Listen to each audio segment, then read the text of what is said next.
Good evening everybody, कैसे हैं आप सभी। एग्जाम में आप सभी का स्वागत है। मैं अवनीश। चलिए स्टार्ट करते हैं आज की क्लास। आरआरबी CBT2 की जो एग्जाम डेट है वो आउट हो चुकी है और पेपर जो पहले होने वाला था और जो अब होने वाला है बहुत डिफरेंस नहीं करा इन्होंने। और अब आपका 22 अप्रैल का एग्जाम है। ठीक है, वन डे एग्जाम इन्होंने किया है, तो हो सकता है उसमें आपका जो पेपर है वो 3 शिफ्ट में हो। बहुत से बच्चों के डाउट है कि यूपीएससी ए का जो एग्जाम आ रहा है प्री का वो 20 को है, 22 को है, तो हम उसमें कैसे डिफ्रेंशिएट करें, किस पे फोकस करें। और बहुत से बच्चों के बहुत सारे डाउट हैं कि लास्ट 25 डेज में आप क्या कर सकते हैं, उनकी स्ट्रैटेजी क्या होगी। बहुत सारे लोग बोलेंगे सर स्ट्रैटेजी बनाना बहुत बुरी चीज़ है, but that is very good thing. तो यदि आप बिना स्ट्रैटेजी के चल रहे हैं या बिना प्लानिंग के चल रहे हैं तो आप अभी अपने एग्जाम में अभी किसी चीज़ में कभी भी क्लियर नहीं कर सकते, कभी भी सफल नहीं हो सकते। भाई आप पढ़ाने जाते हो तो अभी आप प्लानिंग करते हो ना, तो ऐसे ही यदि बच्चे पढ़ेंगे 25 डेज में तो उनका प्रॉपर प्लान होना चाहिए कि मुझे क्या करना है क्या नहीं करना। बिकॉज दिस अ टाइम कि बहुत ज़्यादा डिस्ट्रक्शन आपको देखने को मिलता है कि हम ये भी कर लें, ये छोड़ दें, ये हो जाए वो हो जाए। तो आपको एक फिक्सेड प्लान होना चाहिए कि हमें ये करना है और ये नहीं करना। ठीक है, तो इसी के बारे में मैं आज क्लास के अंदर डिस्कशन करूंगा। अच्छा लगा आपसे बहुत दिन के बाद बात कर रहे हैं आज, और अभी क्लासेस को थोड़ा सा कंटिन्यू रखेंगे। बात करते हैं लास्ट 25 डेज में आपकी क्या स्ट्रैटेजी रहेगी, इसके बारे में आज क्लास के अंदर मैं डिस्कस करना चाहता हूं। अब जो क्या है कि स्ट्रैटेजी मतलब ये है कि भाई आप पढ़ो पढ़ो पढ़ो, हर कोई ये बोलता है ना कि पढ़ो। भाई पढ़ना स्टार्ट कर दे, एकदम लग जा तू पढ़ाई में, तू एकदम दिमाग लगा के पढ़ ले। बट ये क्या चीजें पढ़ने की है?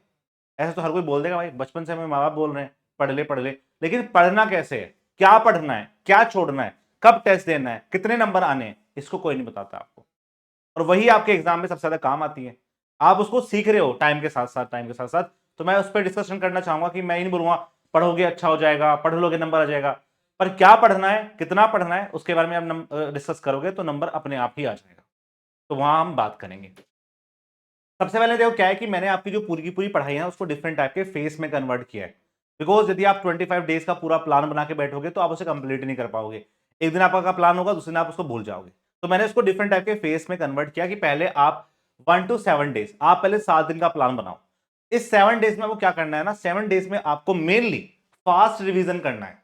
अब आप बोलोगे सर ये फास्ट रिवीजन क्या होता है, तो ये तो आपको पता ही है फास्ट रिवीजन क्या होता है। यदि आपने आरआरबी जेई की प्रिपरेशन को बहुत अच्छे तरीके से किया हुआ है तो you know about it. One thing is that कि भैया फास्ट रिवीजन काफी इंपॉर्टेंट रोल प्ले करता है कि आपने क्विक रिवीजन की फॉर्म में एक बार पूरे सिलेबस में से आपको निकलना है, जो आप पहले भी निकल चुके होंगे। लेकिन 7 दिन में अभी आप लग रहे होंगे सर टेस्ट दे देते हैं टेस्ट देते हैं, लेकिन मुझे लगता है कि जो फुल लेंथ टेस्ट है वो आपको डिमोटिवेट कर सकता है। उससे पहले आप 7 दिन में जितने आपके 22 से 25 सब्जेक्ट आ रहे हैं उनका एक बार कंप्लीट रिवीजन लो।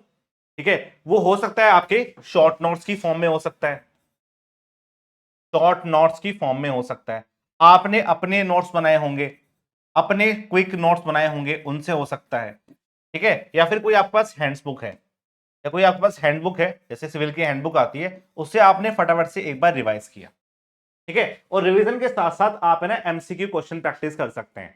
एमसीक्यू क्वेश्चन प्रैक्टिस का क्या इंपॉर्टेंट रोल है कि जैसे ही आप अपनी थ्योरी कंप्लीट कर रहे हैं उसके तुरंत आप एक बार क्वेश्चन लगा लोगे तो दिमाग में वो फिट हो जाता है। तो मैं ये नहीं बोल रहा कि आपको टेस्ट देने हैं, आपको टेस्ट अभी मत दो, अभी 7 दिन में एक बार कंप्लीट रिवीजन मारो, जिससे कि आपका पूरा सब्जेक्ट एक बार आप निकल जाओ, पूरा सिलेबस आप निकल जाओगे।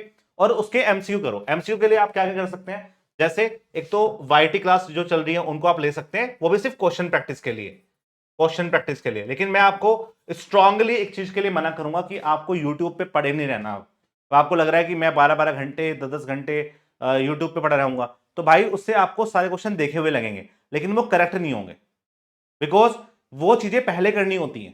अब आपको अपनी सेल्फ स्टडी का टाइम है कि आप क्वेश्चन को फटाफट से देखें क्या हो रहा है, और वाईटी क्लास में जो क्वेश्चंस करा रहे हैं उनको आप 1.5 से लेके 2 टाइम्स स्पीड करके फटाफट से निकल जाओ उसमें से। क्वेश्चन प्रैक्टिस जहां भी करा रखी है, हम भी करवा रहे हैं, कल मैं आपको 200 क्वेश्चंस करवाऊंगा एनवायरमेंटल इंजीनियरिंग के, तो वो भी आप कर सकते हैं और भी आप तरीके से कर सकते हैं। तो उससे क्या होगा, क्वेश्चन प्रैक्टिस हो जाएगी और क्विक रिवीजन भी हो जाएगा। तो 7 दिन में लग जाओ। मैं ये नहीं कह रहा कि 8 घंटे पढ़ना है, 10 घंटे पढ़ना है, 12 घंटे पढ़ना है। आपको 7 दिन में ये 22 सब्जेक्ट एक बार निकालने हैं with MCQ questions, and it is a very hard task. लेकिन यदि एक बार आप कर लोगे तो आगे वाला जो टास्क है वो आपको आसान लगेगा। ये उनके लिए आसान है जिन्होंने एक बार कर रखा है। साथ में कुछ क्वेश्चन ऐसे होंगे आपकी गलती हो रही होंगी, उनका स्क्रीनशॉट ले लो, उनको लिख लो अपनी कॉपी के अंदर, यहां पे ये गलती कर रहा हूं। तो वो हर गलत सवाल की एक कॉपी में लिखा होना चाहिए कि आपने जो एमसीक्यू में गलत किया ना वो क्या है, और नाम रखो उसका रिवीजन गोल्ड बुक। आप कोई भी रख सकते हैं, मैंने आपको एक एग्जांपल की फॉर्म में रख दिया है कि ये रिवीजन गोल्ड बुक आपके लास्ट वाले डेज में काम आएगी। कि जब आप अपने क्वेश्चन को आप देखने जा रहे होंगे, एग्जाम देने जा रहे होंगे, उससे पहले आपको अपनी गलतियां याद आ रही होंगी कि मैंने ऐसे ऐसे गलतियां करी हैं। तो वो गलतियां आप अभी से लिखोगे तभी कर पाओगे, यदि लिखोगे नहीं तो नहीं कर पाओगे। बहुत सारे लोग ये गलती करते हैं, रिविजन कर रहे हैं, एमसीक्यू दे रहे हैं, गलती कर रहे हैं, गलती लिख नहीं रहे, फिर दोबारा गलती कर रहे हो, फिर दोबारा गलती कर रहे हो, तो फिर क्या फायदा उसको, यदि आपने उसको सोल आउट नहीं किया, उसने आपने उसको दोबारा से ठीक नहीं करा, तो चीजें गलत हो जाएंगी आपके लिए। नेक्स्ट, अब बात करते हैं फेज 2 की। फेज 2 में डे 8 टू डे 15 में आपको topic wise mix test practice करनी है। आपने एक बार क्विक रिवीजन कर लिया, अब उसमें से ना कुछ आपके ऐसे टॉपिक ढूंढ लो जो आपके स्ट्रॉन्ग टॉपिक होंगे, जो आपके स्ट्रॉन्ग टॉपिक होंगे, और कुछ आपके टॉपिक होंगे जो आपको वीक टॉपिक होंगे। स्ट्रॉन्ग टॉपिक को भाई क्या करो, स्ट्रॉन्ग टॉपिक को फटाफट से रिवाइज करो। हो सके तो एक स्टॉप वॉच ले लो, इसमें आप टाइमर लगा देता हूं कि 25 मिनट्स में मुझे इसको कंप्लीट करना है, और आप कोशिश करो उसको फटाफट कंप्लीट करने की। बिकॉज जो टाइम चल रहा है ना, इसमें नींद ज्यादा आती है, थोड़ा गर्मी आ रही है धीरे धीरे, तो आपका जो पढ़ाई में उसमें मन नहीं लगता। ठीक है, तो अपने आपको थोड़ा सा मोटिवेट रखोगे, चीजों को घुमाते रहोगे, तो कभी भी डीमोटिवेट नहीं होगे ना, आपको पढ़ने का ऐसा हो जाएगा कि मन नहीं कर रहा। यदि एक सब्जेक्ट लेके बैठ जाओगे तो चीजें आपकी खराब हो सकती हैं। इसलिए मैंने बोला कि भैया जब भी आप इसका रिवीजन करो ना, तो 2 से 3 सब्जेक्ट आप लेके चलो एक दिन में, उससे आप कभी भी बोर नहीं होंगे। मान लो बीएमसी पढ़ रहे हो, पूरे दिन बोर हो जाओगे बीएमसी पढ़ के, 2 से 3 सब्जेक्ट करोगे तो चीजें आपकी याद रह जाएंगी। ठीक है, अब यहां पे ना आपको फुल लेंथ टेस्ट नहीं देना, अब आपको यहां पे मिक्स टेस्ट देना है। मिक्स टेस्ट क्यों? देखो ये उन बच्चों के लिए है जिन्होंने फुल लेंथ टेस्ट देखे होंगे, उनके मार्क्स कम आ रहे हैं, ये उनके लिए है। बिकॉज आपको अपने फुल लेंथ टेस्ट में नंबर जब भी अच्छे हो सकते हैं जब आपने अपने वीक पॉइंट पे काम करा हो। आप बार बार फुल लेंथ टेस्ट देते रहोगे, आपके नंबर नहीं बढ़ने वाले। ये बता रहा हूं मैं आपको। आपको लग रहा है कि नहीं ज्यादा दे दूंगा जब भी नंबर बढ़ जाएंगे, नहीं बढ़ेंगे, बिकॉज जो वीक है वो वीक ही रह गया, और जो स्ट्रॉन्ग है वो बहुत स्ट्रॉन्ग हो गया, चीजें आपकी सोल आउट नहीं हो पाई। ठीक है, बात करते हैं कि भाई अब आपको मिक्स टेस्ट देना है। मिक्स टेस्ट आप कहां से दे सकते हैं? मिक्स टेस्ट के लिए टेक्स्ट बुक ने बहुत अच्छा प्लेटफॉर्म दे रखा है, वहां से आप दे सकते हैं, और हमने भी स्टार्ट किया है। ठीक है, it is a very good initiative from Everexam कि आप इस क्विज में जा सकते हैं। जैसे आप अपनी everexam.org की वेबसाइट पे जाएंगे तो यहां पे आप देख रहे होंगे क्विज का ऑप्शन दिख रहा होगा आपको। इस क्विज में हमने सारे सब्जेक्ट डाल दिए, इन्वायरमेंट, आरसीसी, फ्लूड, सर्वे, हाईवे, रेलवे, ओसीएफ, और इनको भी हमने टॉपिक वाइज किया है। देखो irrigation, method of irrigation, crop, तो जो मान लो कि आपने कोई भी टॉपिक पढ़ा, फटाफट से आपने एक बार अपनी हैंडबुक में से एक बार उसकी पूरी पूरी थ्योरी पढ़ दी, और आपको लगता है कि मैं 5 मिनट में से क्वेश्चन लगा दूं, तो 5 मिनट में आप इसको क्विज की फॉर्म में क्वेश्चन दे सकते हैं, तो वो वाला टॉपिक आपका कंप्लीट हो गया, आपको सही में आ गया। बिकॉज मैक्सिमम चीजें ऐसी होती हैं जो आपकी थ्योरी से कंप्लीट नहीं हो रही, लेकिन क्वेश्चन की फॉर्म में आती हुई कंप्लीट हो जाती है, और ये आपकी अपनी सेल्फ स्टडी है। इस पर कोई बाउंडेशन नहीं है कि मास्टर आ रहा है 1 घंटा ही पढ़ाएगा, 1.5 घंटा ही पढ़ाएगा, तो हम 1 घंटा 1.5 घंटा पढ़ेंगे, आप कितना भी पढ़ सकते हैं। It is only depend on you कि आप इसको कितना अच्छे से यूज कर रहे हैं, और बहुत ही अच्छे अच्छे क्वेश्चन हैं। इन सबको आप बीएमसी भी दे रखा है इसके अंदर, एयरपोर्ट भी दे रखा है, इरिगेशन भी दे रखा है, रेलवे भी दे रखा है, तो इन क्वेश्चन प्रैक्टिस को आप कर रहे हैं और लोग बाग कर रहे हैं। जो बच्चे पढ़ने वाले हैं ठीक ठाक, उनको पता है कि क्या करना है, मेरे बिना बताए भी वो इस क्विज को जाके देख रहे हैं। ठीक है, तो भाई वो फिर तुमसे आगे निकलेंगे, बिकॉज वो अपनी गलतियों पे काम कर रहे हैं, तो आप भी काम कर सकते हैं। It is very very important for you. ठीक है, तो भाई अब क्या है, टेस्ट देने के बाद आप प्रॉपर उसको एनालिसिस करो, जो आपने मिक्स टेस्ट दिया कि कहां पे मेरी गलती हो रही है, मैं कहां पे लैग कर रहा हूं, मैं कहां पे गलती कर रहा हूं, उसे आप कर सकते हैं। ठीक है, कहां पे मेरा टाइम वेस्ट हुआ, कहां पे मैंने अपने कॉन्सेप्ट मिस करा, यदि कॉन्सेप्ट ज्यादा वीक है तो एक बार पढ़ लिया मैंने जाके कि भाई कहां पे मेरा मिस हो रहा है। ठीक है, तो भाई देखो सिंपल सी बात यह है कि पेपर निकालने के लिए पेपर को जीना पड़ेगा पहले आपको। यदि आपने अपने सिलेबस को जी लिया, आपके ब्लड में सिलिंजिंग आ गई, तो फिर आपको कोई नहीं रोक पाएगा। ठीक है, वरना क्या है कि तैयारी तो सबको ही कर रहा है, लास्ट में सब अपना जोर लगाएंगे लगाएंगे, लेकिन सबसे अच्छा वही जोर लगा पाएंगे जिन्होंने प्रॉपर प्लानिंग करी होगी, इसलिए प्लानिंग बहुत इंपॉर्टेंट होती है। ठीक है, बात करते हैं फेज 3 में। अब आपका लास्ट वाला फेज बच रहा होगा जिसमें बहुत ज्यादा एंजाइटी होगी, आपको प्रेशर आ रहा होगा कि पता नहीं क्या रह गया क्या नहीं रह गया। लेकिन यदि आपने फेज 1 फेज 2 को अच्छे से कंप्लीट किया होगा तो फेज 3 आपके लिए बहुत ज्यादा इंपॉर्टेंट रहेगा।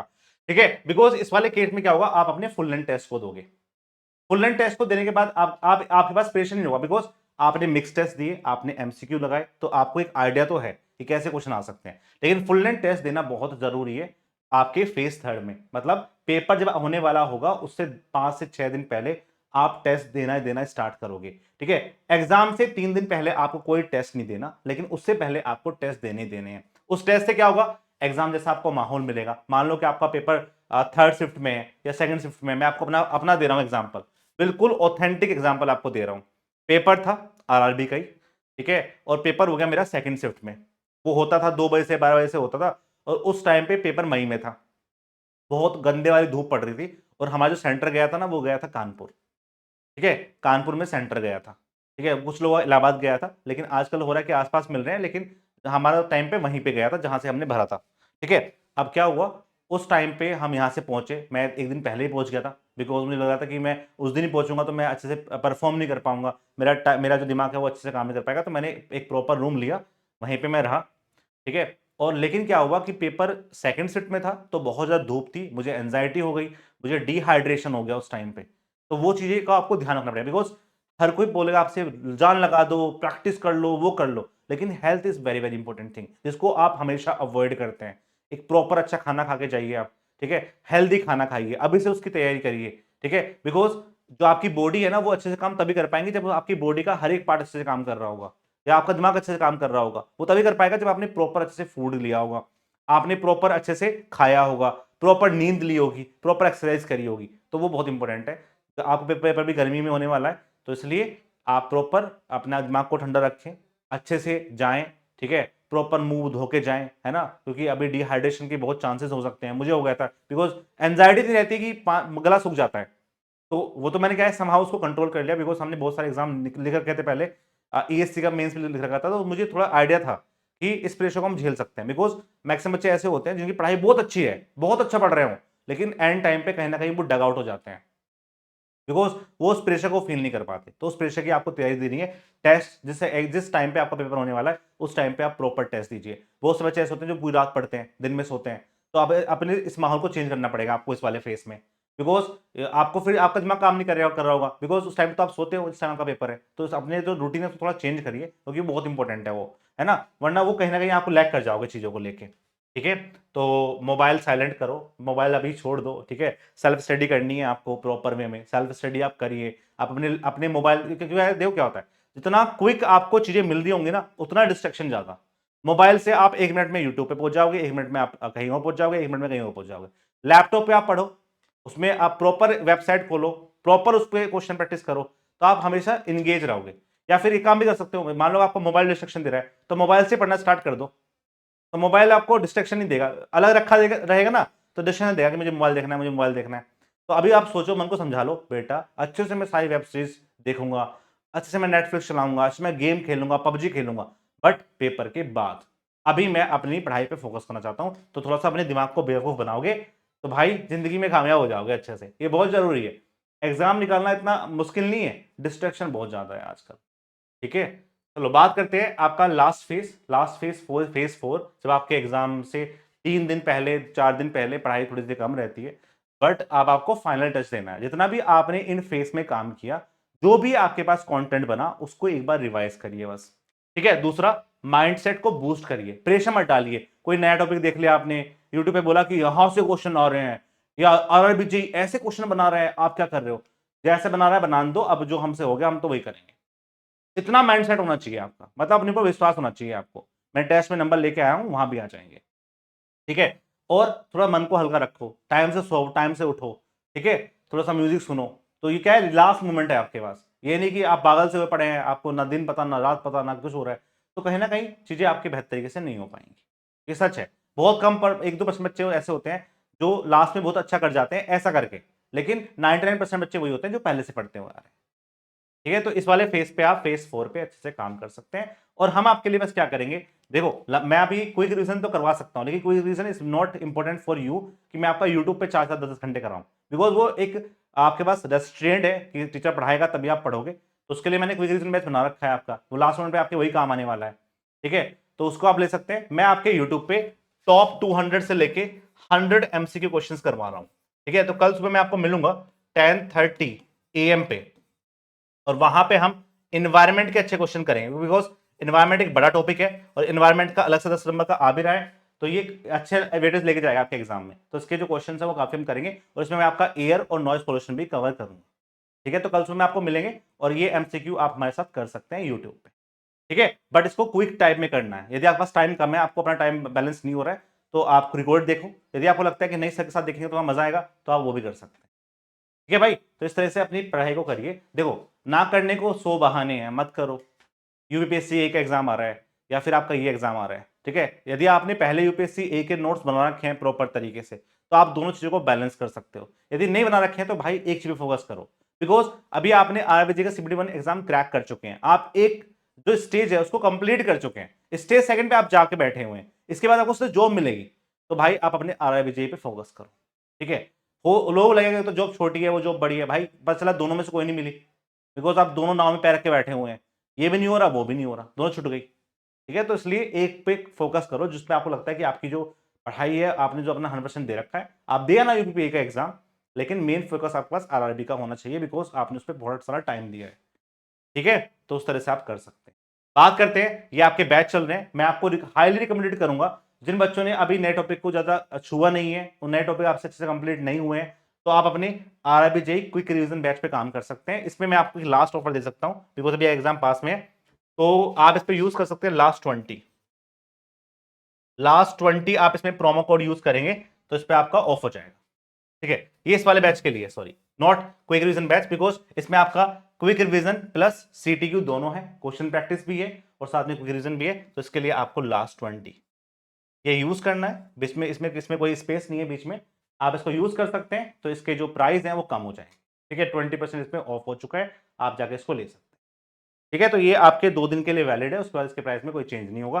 तो जिन बच्चों को लग रहा है कि मैं खुद प्रैक्टिस नहीं कर पा रहा, खुद आपकी सेल्फ स्टडी नहीं कर पा रहा, तो इसमें सब कुछ मिल जाएगा, बस आपको पढ़ाई अच्छे से करनी है, ठीक है। वरना मिलेंगे आपको सुबह 10:30 बजे, और भाई ना करने को मत करो और करने को जान लगा दो, ठीक है। अब आपके पास लास्ट टाइम है, बिकॉज आपने क्या किया क्या नहीं किया वो सब एक तरफ अलग चीज है।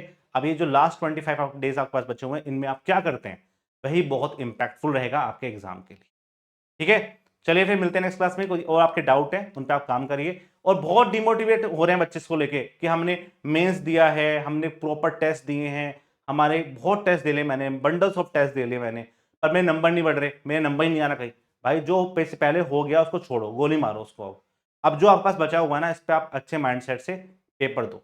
आपका काम है कि जब आप पेपर से बाहर निकलो आपको ये ना लगे कि मेरी गलती है या मैंने अपना 100% नहीं दिया, तो वो चीजें नहीं आनी चाहिए आपके पास। तो उसके लिए बस जान लगा दो और सब चीज आप छोड़ दो, क्या करनी है क्या नहीं करनी, ठीक है। मिलते हैं फिर नेक्स्ट क्लास के अंदर, तब तक के लिए बाय बाय, जय हिंद जय भारत। कोई और आपके डाउट्स है तो आप कमेंट सेक्शन में ले सकते हैं, उन पे हम अच्छे से बात कर लेंगे। कल मिलते हैं 10:30, बाय बाय।